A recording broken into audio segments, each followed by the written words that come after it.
2024 annual meeting of the town of Detroit. You are in order right now, pledge of allegiance, please. Allegiance to the flag of the United States of America and to the republic for which it stands, one nation, under God, indivisible, with liberty and justice for all. Thank you.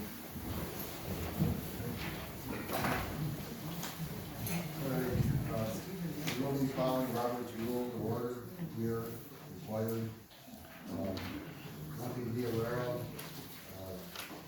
At the end of the meeting, you can only act with authority on any of those things that are authorized by statute. So there'll be more discussion on that. And just make sure there's no confusion on the action here. I will rephrase that, so you know. But number 8 and number 10, that's advice to the town, it's advisory. We need to for sure approve cooperation there. So with that, at the time we put this agenda up, it was last week, we were going to swear in the new town officials. Because the manager was out of town, he told us he was going to be out of town, so at our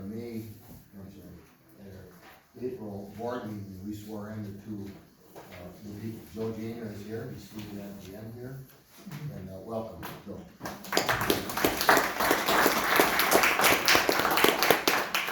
Would you like to say anything at all? I'm okay. All right, and this is also the last meeting. This is a changeover. This is the last day for two people, Chad and Joe Walker. And it's the first day for Joe and Tyson. With that, I have to tell you about Chad. He had a very busy 3 years. You can vouch for how many meetings, but I hope you didn't come. It was one a month. Chair, he was a board representative in emergency government, CEO, and during that time, he came up with a new plan, emergency response plan for the whole county. It was very good, and he was also on the Booth Lake Memorial Park, a lot of improvements out there in those 3 years. Very good job, pleasure working with you for the last 3 years. Thank you.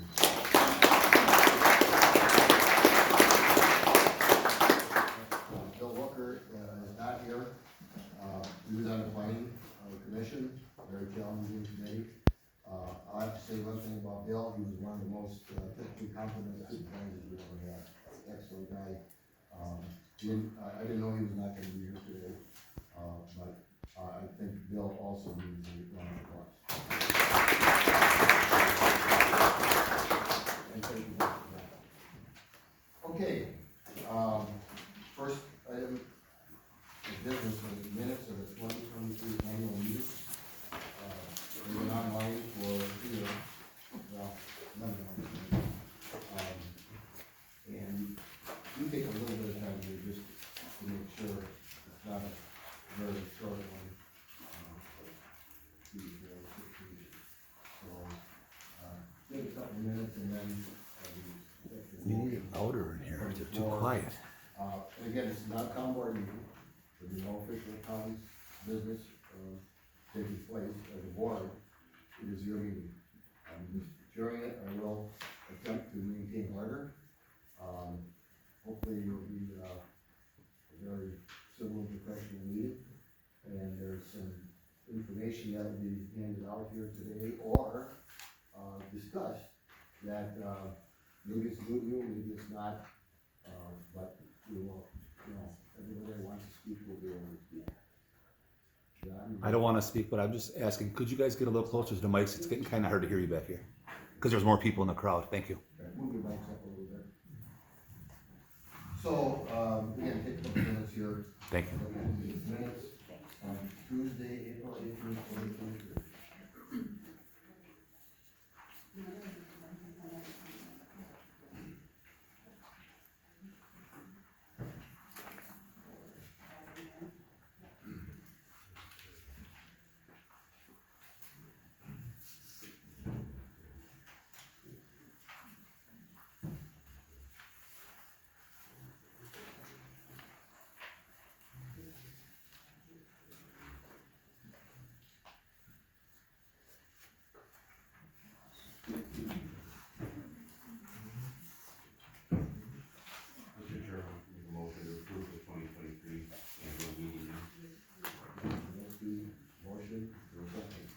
second it.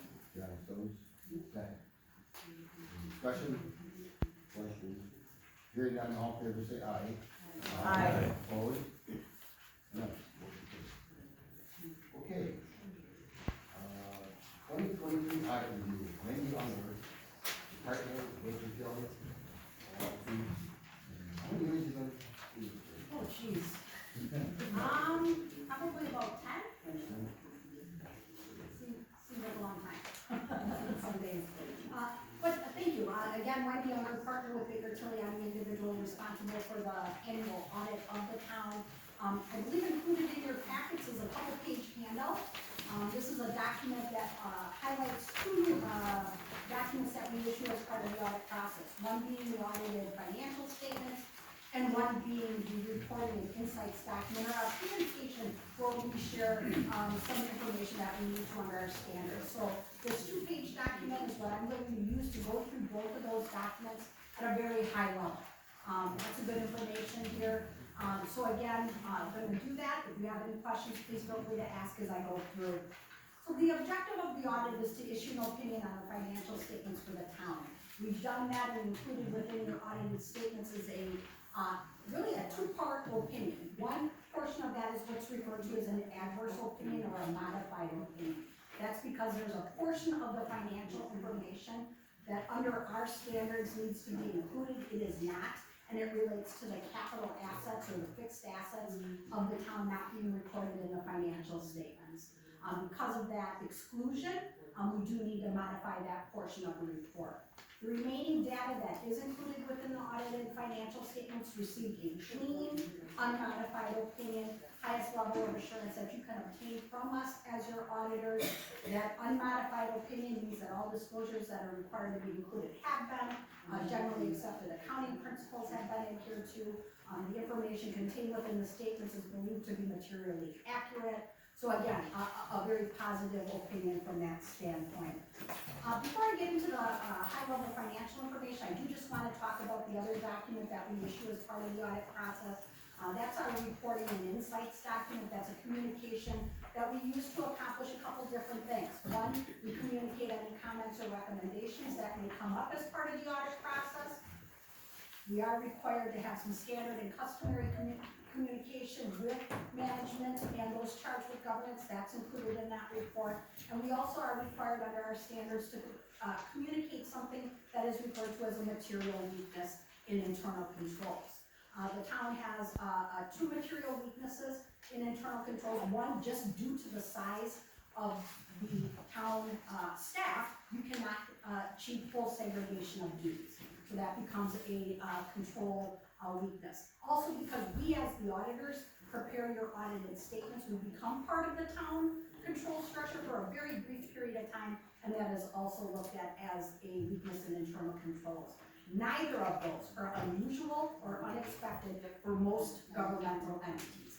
I have very large cities that have those same type of comments, just again, needing to evaluate the cost benefit of having enough people on staff to achieve segregation and having people that can prepare that audited statement materially accurate with all the required disclosures. So again, nothing that is unusual or unexpected in that portion. There's also where I mentioned some other comments and recommendations. Happy to say that one of those was removed this year.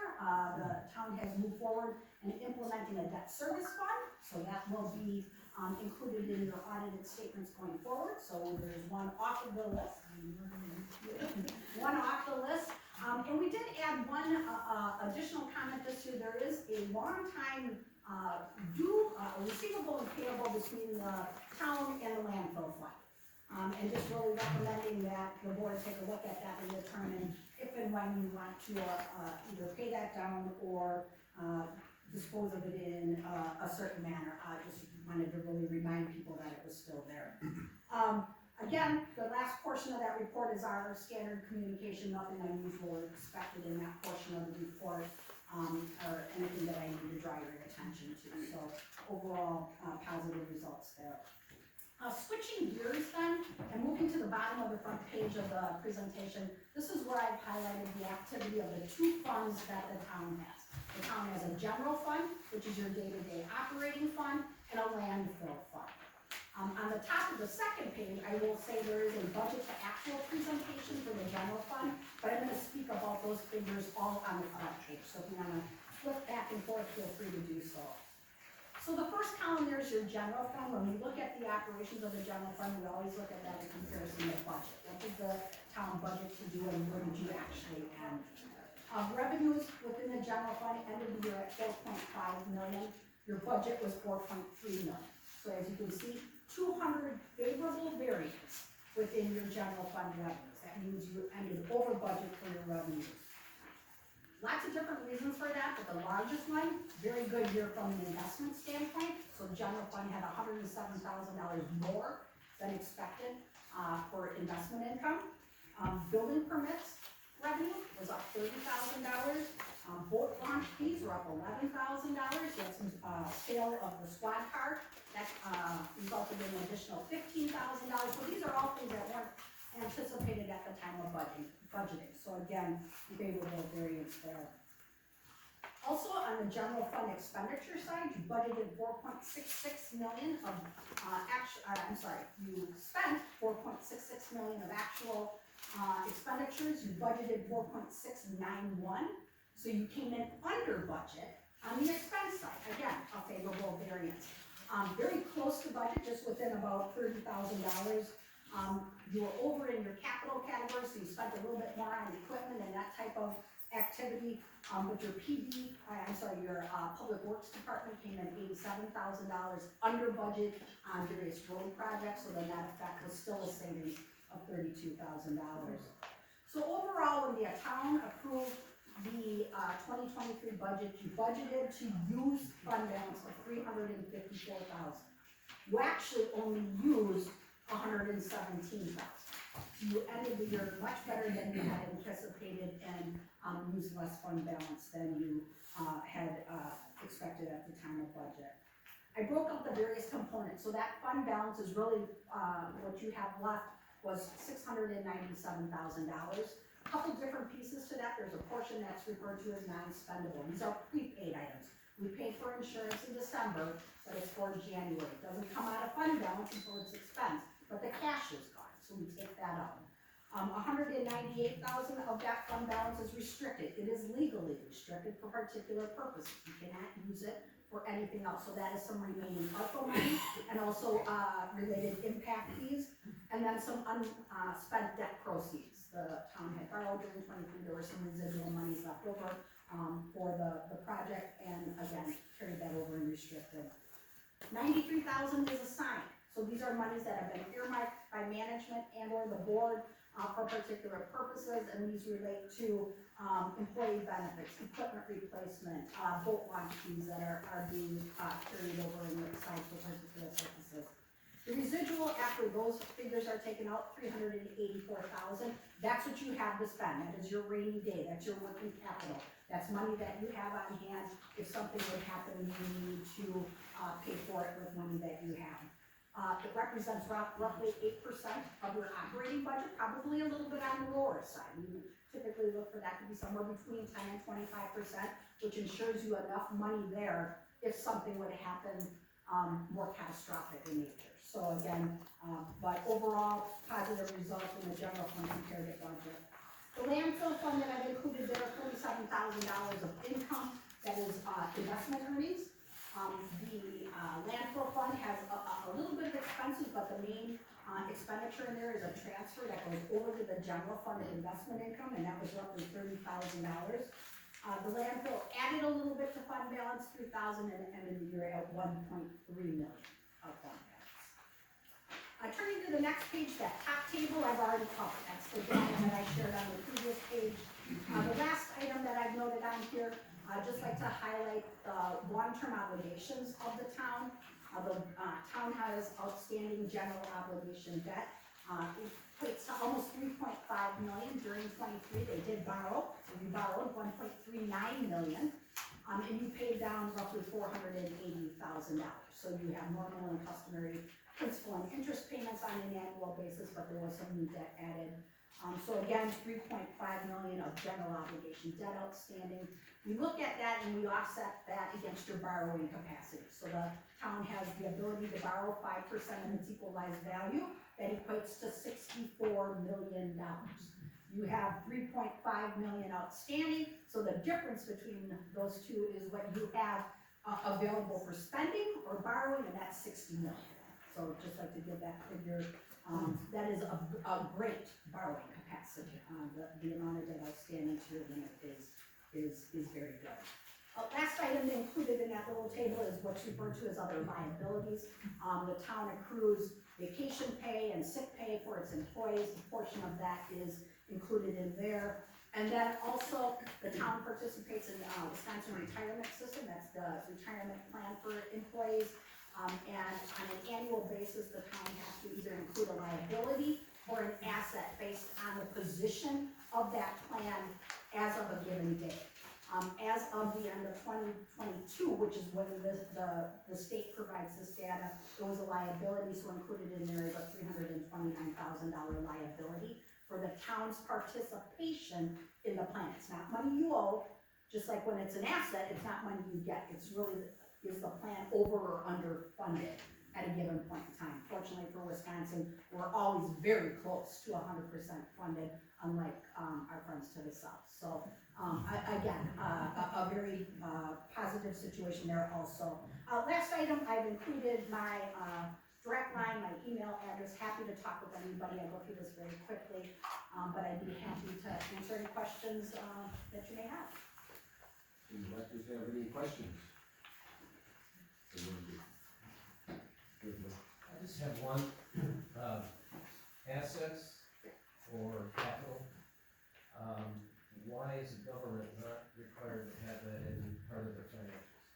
Because they follow a modified, I'm gonna get technical here for a second. Okay. So they follow a modified accrual basis of accounting, which means they don't record debt on their books and they don't record capital assets on their books. There is a standard that requires governments to convert to full accrual, where in that case, then debt comes on and capital assets come on. But the town does not implement the full accrual It's still methodology. depreciated though, right? No? Okay, It's depreciated because it depreciates just because it's depreciated. depreciated. Right. There is no calculation or anything included in the statements So that's that the include accounting that. part, Right. Okay. Questions? Could you refresh my memory on what the 1.3 million borrowed money was in 2022? Except for there were a couple different pieces, roads, Roads, fire district, squad cars, DPW equipment. I don't have the details with me, but That's most of it. yeah, I think roads was a big Yeah, I think one. we approved that. That's part of the. Yeah, that's part of the process. Questions?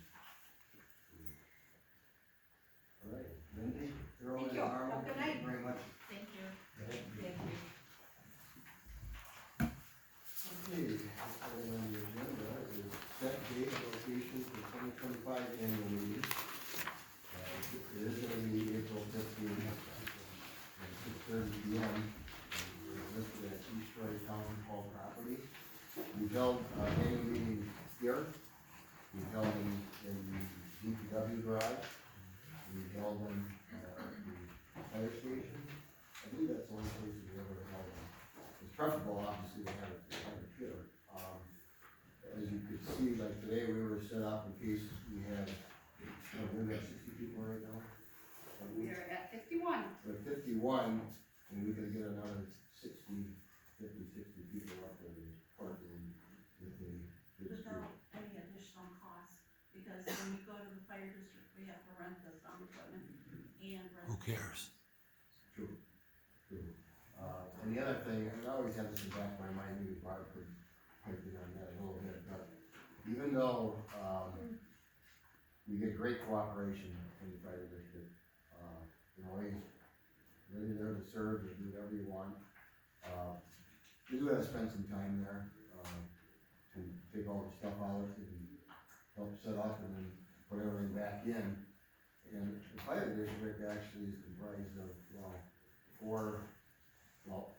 three to, contract with 5 different municipalities, yet we're the only one using it, so you gotta keep that in mind a little bit. But they've been great on working together.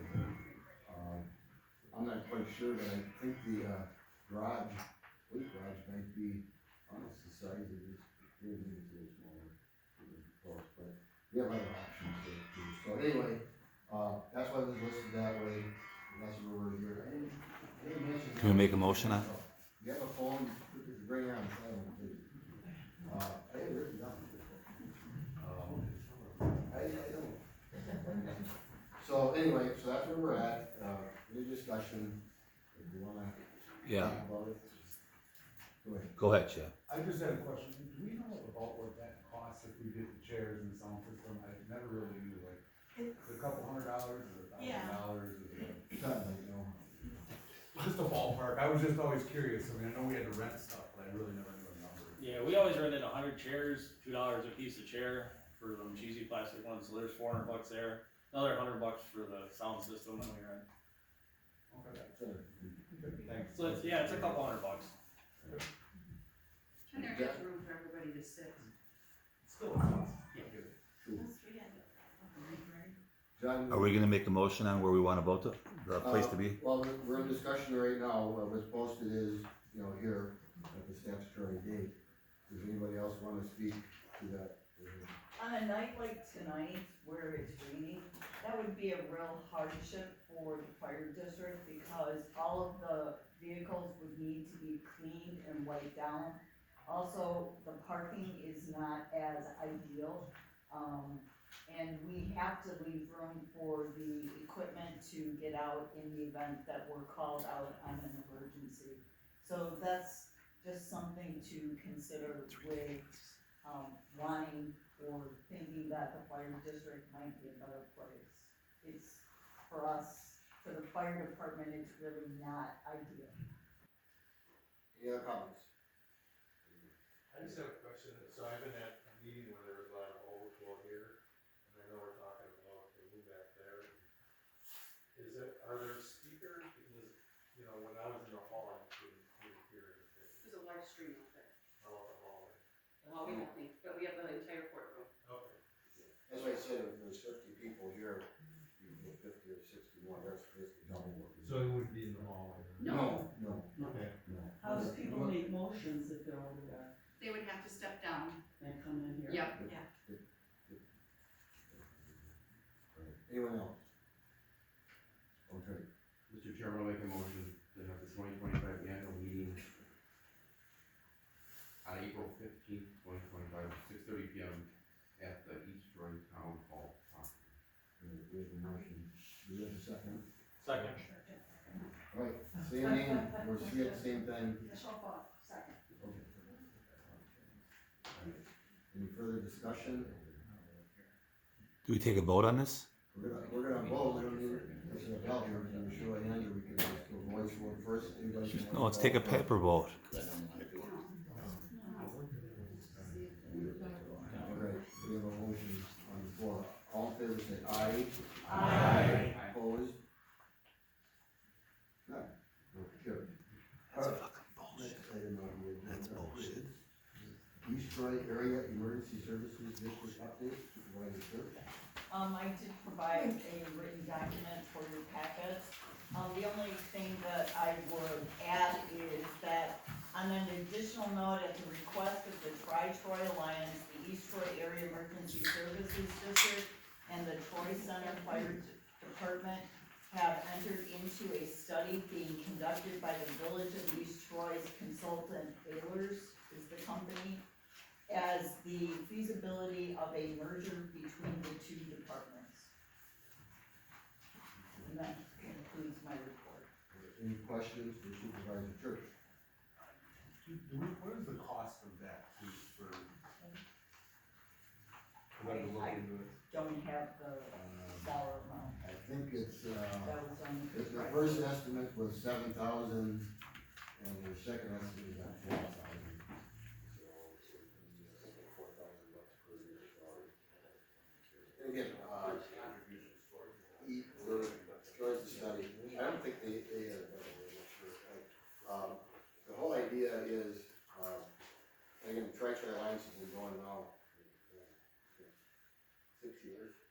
And we're always looking for areas where we can, save money, buying equipment together, and sharing people also. And for the most part, it worked out very good. Bucket truck we had a little bad luck with that, we bought a used one, and the maintenance a little bit more, we covered, right? But the bucket truck, before we had to rent that, it was a pretty steep price.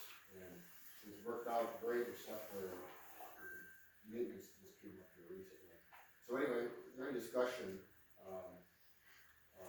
the new town chairman, Jerry Ernest in town Troy, and they're having some issues with volunteers, and we don't have that issue too much where you sit now.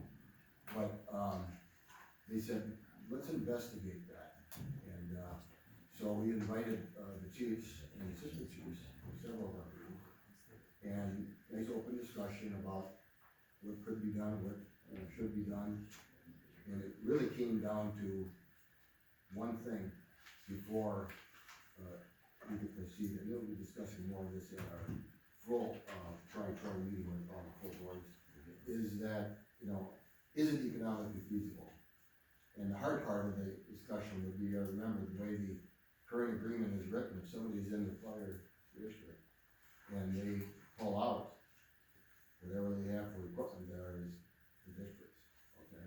So that's a hard one to swallow, so that'll be investigated as part of the study, is to say, how would you work that part with the equipment? I don't think once anybody gets into a merged fire and EMS, backing out of that would be either doable or feasible, I really don't think so. But anyway, that's why they're gonna have that study. Any questions for Barb?